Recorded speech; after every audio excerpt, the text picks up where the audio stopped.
So today we're going to talk about highway driving and try to give you some highway driving tips. And we'll start with what is usually the most difficult part for a beginner, and that would be actually getting on the highway. And the reason that that's more difficult is because the cars that are already on the highway are going at a greater speed than you are merging in. This is where the use of the lane to merge becomes most important.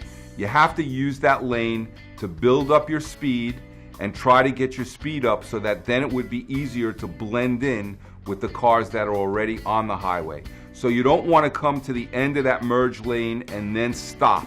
At that point it will be very difficult to get on. You have to use the merging lane to accelerate, build up your speed, keep checking your mirror on the left and turning your head to make sure you've got a good safe distance to merge onto, and then when that occurs, you move on to the highway. Once you get on the highway, my recommendation is that the best lane to usually drive in would be the middle lane.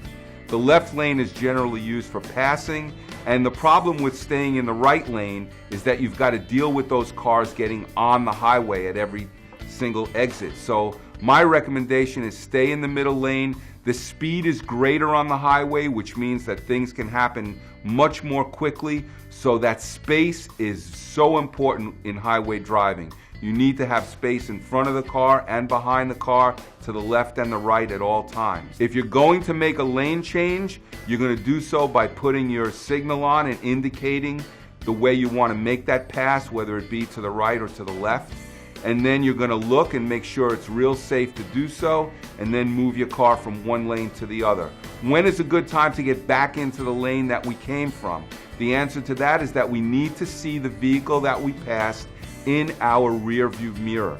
When you can see that entire vehicle in the rear view mirror, it is then okay to move back to that right lane. And so those are some tips that you can use if you want to have some safe, comfortable highway driving.